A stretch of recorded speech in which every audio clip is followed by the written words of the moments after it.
Welcome to Amintro Family, the podcast. I'm your host, Jeff Sammut. We hope you're enjoying the free online platform and community for family caregivers, be it through the Amintro Family app or amintrofamily.com, because it's all about helping those caring for their aging parents, relatives, or friends, and to connect and share experiences and access valuable resources.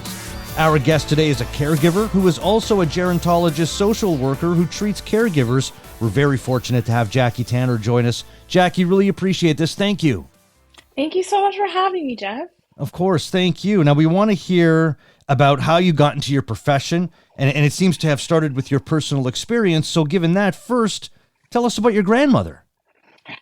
Norma, Yeah. my grandmother, such a lovely woman. I was actually lucky enough to get to live with her since I was a little child. My parents put an addition on their house, an apartment, so that she could live with us, and that door was pretty much never closed. And I spent most of my childhood in her apartment. She was a retired school teacher, so she was like extremely lovely to me, really fun to be around. I learned so much from her, and yeah, it started with her. So when I was probably about 10, there was kind of this gentle transition of her taking care of me to me starting to do little care things for her when she started to get sick. I didn't understand really what was wrong with her. I just knew there was more things that kind of needed doing, and I was there all the time. And so I don't think I saw myself as a caregiver for her until I was probably an adult. But yeah, that's how it started. You were just doing what you were told. You're a kid and your parents tell you to do something, you go do it. That's how it is. That's the interesting thing, is that nobody told me to do it. I think Really? You just did it because never. you're you. That I says think everything about you now, doesn't it? Come on. you just do it because it's your grandma and it's Yeah. really normal. So nobody ever asked me. And we were talking about, my mom and I were having coffee this morning talking about it. And she was saying she didn't even know how much I was doing because it just kind of becomes something that you do. Yeah, yeah. Yeah. So, as of 10 years old, you start doing things for your grandmother. What was it? What did she have? What was the issue? Yeah, so even before she got sick, so she ended up with a diagnosis of multiple melanoma, Oh, which is a blood cancer. But even before that, she was quite frail from the time that I knew her. So lifting things, and we would garden, and she'd kind of tell me what to do and go running and doing things, transition more into kind of hands-on care, helping with bathing, things like feeding, things like that, slowly over mm, time. But yeah, I didn't know what multiple melanoma meant, and it wasn't a word that I had even heard until after she'd really passed away. yeah. And how old were you when she passed away? 16. So you had 6 years with her, like living with her, right? So she lived, we were from a very small town with very few resources, but she really wanted to stay at home with us, and we really wanted to keep her with us. So we Yeah. kept her with us until there was a long period of hospitalization where it was made clear to us that she would not be able to come home. And so then she stayed in hospital while she was waiting for this retirement home to finish being built in Aurelia. So Mm. So that time, boy, you're very lucky to have had that time with her. And you're looking yeah. back, I'm sure that really very much shaped your childhood. But that experience with your grandmother, knowingly caregiving or not, how do you think that shaped you into the person that you are today, both personally and professionally? So I've spent a lot of time unpacking that you learn to be extremely intuitive as a little kid and just know what people need before they ask. And so if you carry that into your adult relationships, you become sort of this giving machine of your emotional labor. So learning that just because there's something needs doing doesn't necessarily mean it's got to be me that does it. Yeah. Yeah. Yeah. Well, it's made you very intuitive. It's made you very empathetic, I'm sure. So today, who are you specifically helping? I mean, are you helping older caregivers?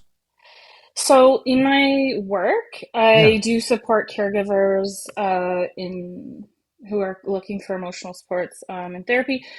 In the past, I co-facilitated some bereavement groups through community hospice for people who had lost the person that they were caring for.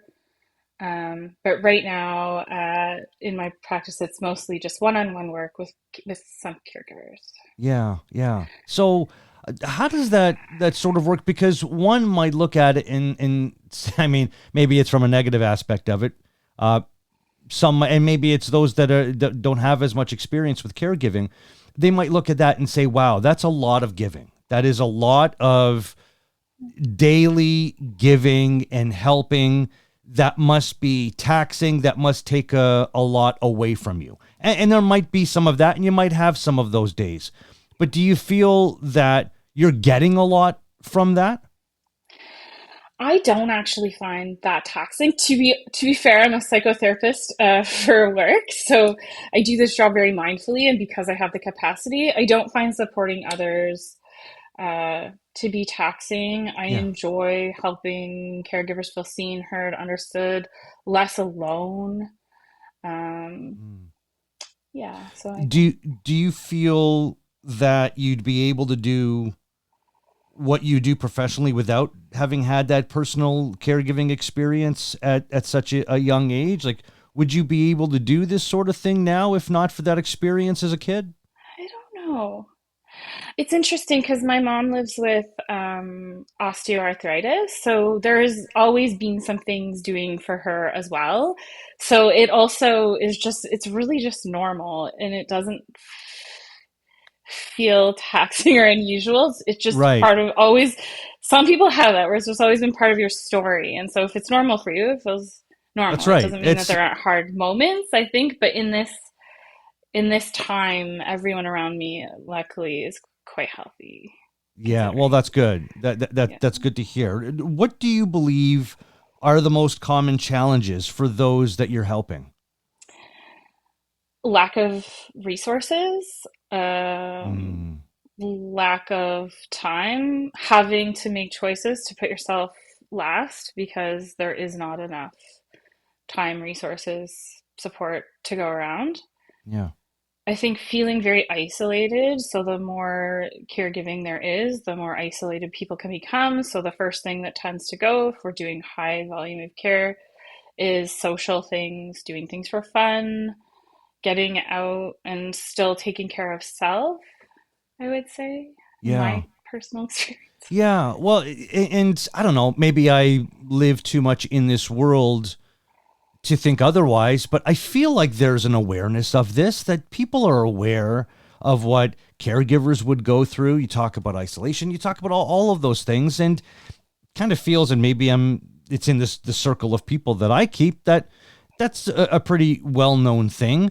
Do you see a time where we're not going to be talking about those things as challenges anymore, that there isn't going to be a lack of resources, that isolation is going to be something that we deal with more readily as a population, because we're an aging population? We are going to be, there are going to be more caregivers, and there are going to be more people that need caregiving. Do you see all of this changing? And I have a feeling the answer is no, and I don't want to get all depressing about it. But do you see it changing? Do you have any hope for that? Hope for that. I would love for that to You're change. smiling, by the way. If anybody's just listening, you're smiling, by the way, in answering this question. I would love that. I would love if it was more normal to have places for, like a Vintro, for example, to have Yeah. places that streamline like access to care. But for for me, what I see is that often people don't even really know what to look for to get the support they need if they could find it. Like you get into it slowly, slowly, slowly, lots of times, and then you're emotionally fatigued, and then you're trying to problem solve. And I think a lot of caregivers put on a really brave face out in the world of like, I've got this. But if we look at how many units of emotional labor caregiving costs a day, if you have 100 to spend, how many are you spending on caregiving, and how are you getting those back? Mm. And where are you getting those back? And the answer I hear is I'm not, right? So then Yeah. we're getting into debt Yeah. emotionally. And I think it's yeah, it's the same in a way as caregiving as a parent. We see that resources are tough and there's huge stress and things finding what you need and having time. Mm.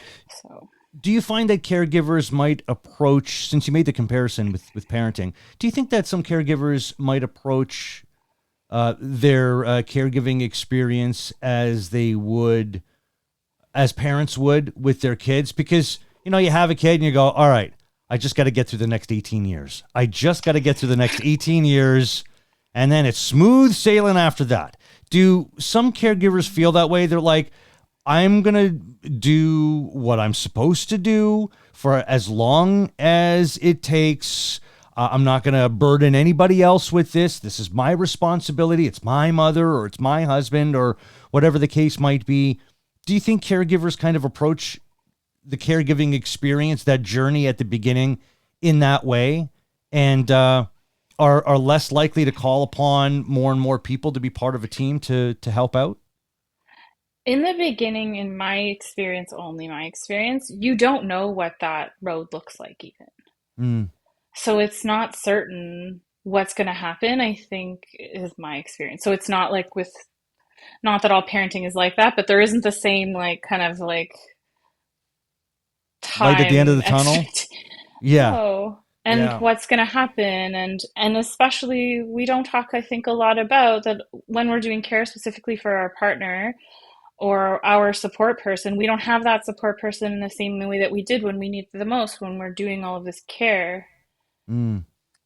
I Well, we like I we hear that a talk on the lot. show, Jackie, very often about how when you're the primary caregiver, you are going to need more help as the person you are caring for becomes more ill or needs more help. You can't do it all. And it's more than just, oh, we've got to relocate this person to a full-time care facility, which I'm not trying to gloss over that. That's a big deal. But beyond that, a caregiver needs more support, and the person that they're caring for needs more people around them as time goes on.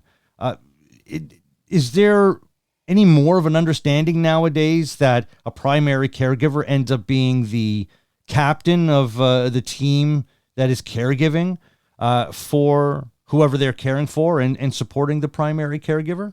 Or is that something that's not really thought of? Everybody just tries to, most people, most caregivers just try to champion through. That's so interesting. I think it's always been understood that that person was technically kind of the captain. Yeah.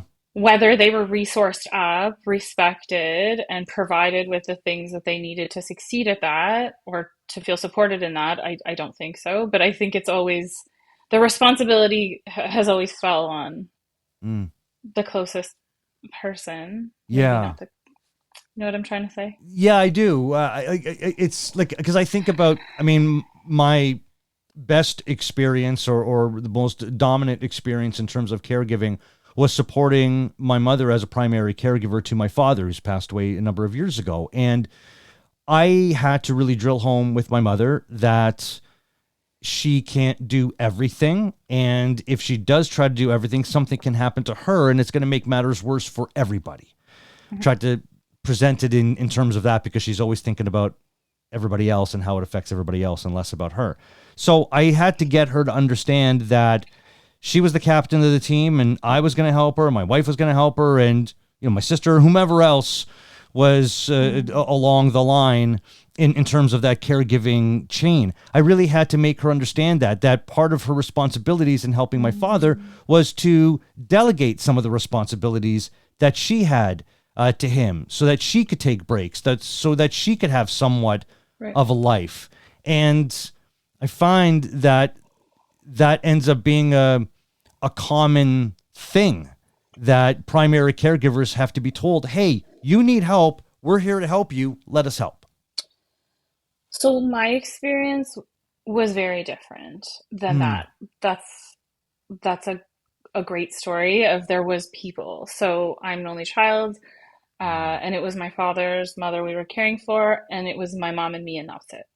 So there was nobody stepping forward to say, Yes. like, do you need a break? You shouldn't be maybe doing this. There was just silence, right? So when Yeah. there is that support, caregivers accepting it is lovely, but the stark reality is that oftentimes nobody is stepping forward to help. Wow. Wow.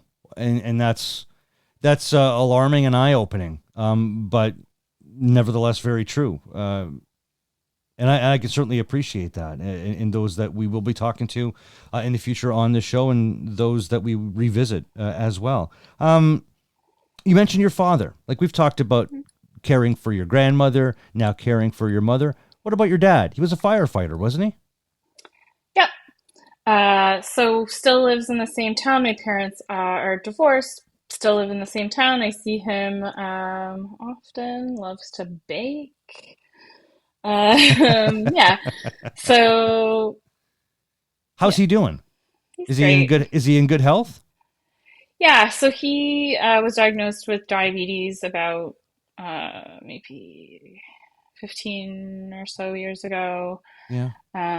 But it's managed now. So Yeah. he went through a few surgeries along the way, and we had a few close calls, but he's doing great today. Oh, okay. So how was it for you to be periodically caring for your dad? And it's, if like for me, I remember, like, with my dad, it was like, that's my dad. That's the guy Yeah. who bails me out of things. If there's Yeah. anything wrong, I look to my dad. And if he's okay, I'm okay. And Yeah. compound that with your father being a firefighter. So he's like, I'm taking charge. I got this. I'm sure that's all hmm part of his being.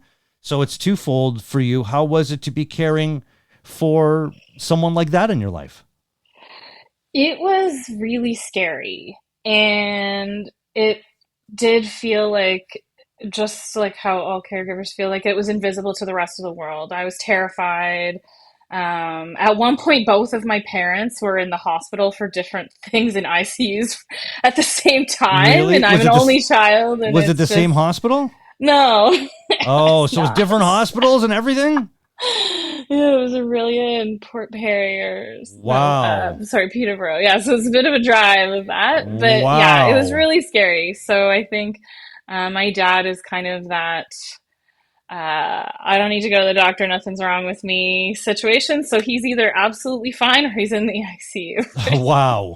Right? So Wow. watching him, but he never has a low day, right? He's an excellent patient when he's there. And Mm. so caregiving was really scary, really sad. I felt really powerless, but happy that I got to be part of that. And for that, my stepmom did most of the heavy lifting, to be honest. I see. So between you and your stepmom, is your father hard to read?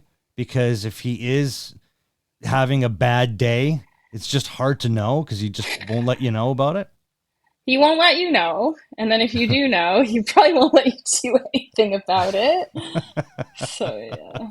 That's quite a helpless feeling because that's how my mother would be. Yeah. Like, she would call me. I can remember a few times, and she's still around. She's doing great, but she'll call me every once in a while, and we'll talk for like 20 minutes, and then she'll say, I got something to tell you. Now don't get upset. I'm like, what? We've been talking for 20 minutes about nothing. What's the problem? Well, I had a bit of a fall yesterday and I'm fine. I'm like, what? We have been talking about nothing for 20 minutes Yeah. and you're just bringing this up. And it can be quite frustrating to have a parent like that. And they mean well. And I'll probably be the same way with my kids. I shouldn't be, and I'm going to try to avoid it, but I'll probably be the same way with my kids. But it can be very frustrating. I've had many of those calls where it's just sort of nonchalantly put in, but in the end, it's that he's trying to protect me from feeling Yeah. anything approaching fear, right? And he probably doesn't think anything is that big a deal because certainly, given his profession, he would have been through way worse. Yeah, never seen him panic. Yeah. Never once, even when He's seen worse, like nothing compares, but yet you got to take care of him. You got to help to take care of him. We've talked about how your personal experience has lent itself to your professional experience, but what about the other way around, Jackie? Like, how has your professional experience helped you as a caregiver in your personal life? Navigating systems. I Right. think that was so the one I always thought I wanted to be a social worker because there was this social worker in the hospital that was the first one who asked me how I was doing. And Wow. this was like years after, and I was like, nobody's ever asked me that before. I want to make people feel like that. Yeah. And I also knew, like I said, only child, and there is all of this. I wanted to know how to do it for my family, like how to support my family. Yeah. So I think understanding the aging and understanding the way systems in aging work and what's out there has given me more confidence. How do you feel about being the first person that asks somebody how they're doing? Seemingly the first person. Honored. Yeah. How do they look at you? With relief, often. Do their shoulders like go down? All of a sudden they're not as tense and Like someone gets it, I think is really important. So, yeah. yeah. That's quite, and I'm glad that's not lost on you, that you wanted to be in that position. You're in that position and you know how the other side feels about it. Hmm. Good for you. Jackie, the people that you come in contact with, be it family or strangers, are just so lucky to have you. And it's true. And we've been so lucky to have you as well. You're a caregiver. You're a gerontologist, social worker. Jackie Tanner, thank you so much for all you do for caregivers, and your service continued here on the show, though you don't know it because you just had a conversation with me. But for those that are listening, I'm sure they're very grateful to have heard from you today. Really appreciate this, Jackie. Thank you so much, and best wishes to your parents as well. Thank you so much for having me, Jeff. Take care. Oh, thank you. There's Jackie Tanner. I'm Jeff Sammut. This has been another episode of Amintro Family, the podcast, which you can hear on the Amintro Family app and wherever you listen to podcasts. Check out AmintroFamily.com. And a reminder, we want to hear your stories on the forum, and we can share them here as well on Amintro Family, the podcast.